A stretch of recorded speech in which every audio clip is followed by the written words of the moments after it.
We continue with the analysis of Sunday's electoral day in Ecuador, and now we are joined by social researcher and activist Maria Fernanda Andrade. Hello, Maria Fernanda. Welcome once more to From the South. Hello. Thank you for having me here. Good afternoon. With Correism achieving an important victory in the first round but losing the runoff, what does this mean for Ecuador's left?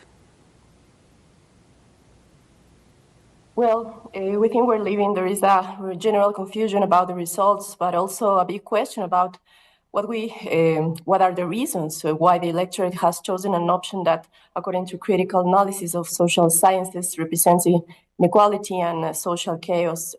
Since there is a significant difference between González and Noboa's preferences as recorded before the election through polls, there is a right to request a recount, and social movement, we are supporting that decision. Luisa González has to demand of recount of votes. I think people are currently thinking about how to resist a government agenda that will surely deepen poverty, forced migration, and violence.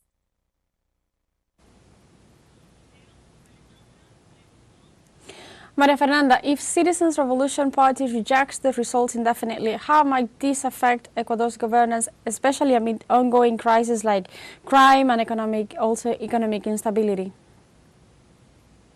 Yes, I think that maybe crime rates will surely crime rates will increase, child labor and drug trafficking networks will grow, and indicators of suicide and collective psychological suffering will also become more acute.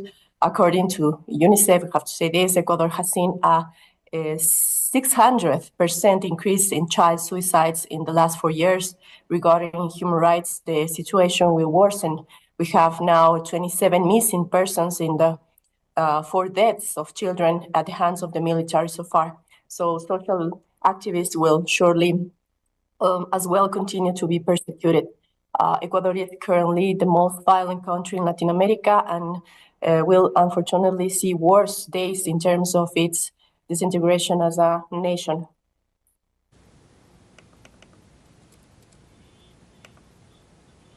Thank you, Maria Fernanda, for all the information and your time hearing from the South.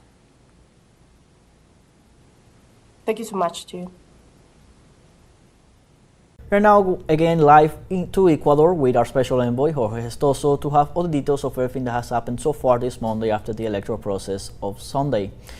Hello, Gestoso. Welcome again to From the South. What can you tell us? What's news in Ecuador?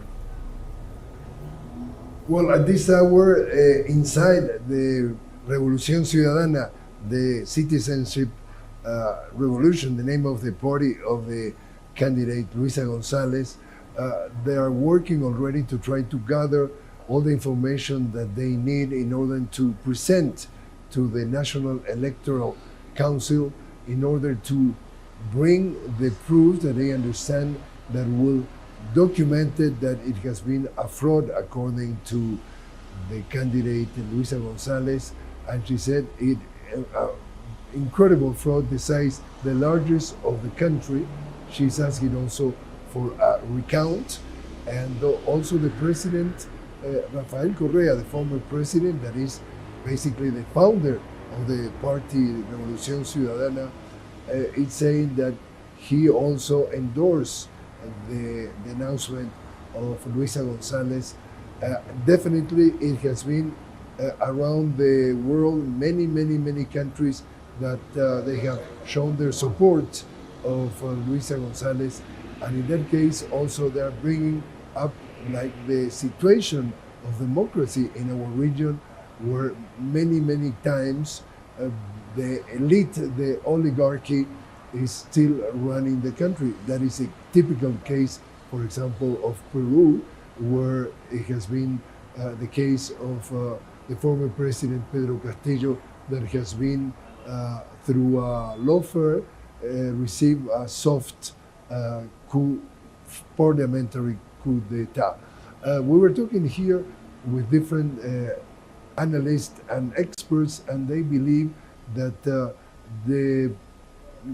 if you want, the price of the market that is going to be difficult, that the path to present to the National Council is going to be slow, and the proofs are going to be clear in order to basically define or bring to the attention that the result has been absolutely way far from reality. So things are moving slowly but along, and the denunciation is still very much like and kicking. We get back to you now. Thank you, Gestoso, for the latest information on everything that is happening right now in Ecuador. We're going to stay in touch in the coming news brief to continue following up everything that is developing over there. And they pretend to impose a hegemony on culture and ideology. The world now is another one. We have to value this very well. I call on the people to figure this, that the world that exists today is another one, and I'm sure that the battle that we're carrying out against a project, a hegemonic project that wants to turn the peoples into slaves, and we, the free people of the world, that's the cause that will prevail. Freedom, own development, and that will never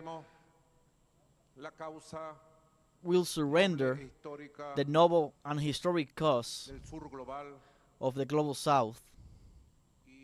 Fraud that was committed in Ecuador, they say that it was committed by Sumate, expert in electoral fraud and psychological warfare, recognized by the fraudulent dictatorship of Ecuador, Daniel Noboa, which is the organization, Sumate, who carry out this fraud, a grotesque fraud supported by imperialism, financed by imperialism, and that is the truth.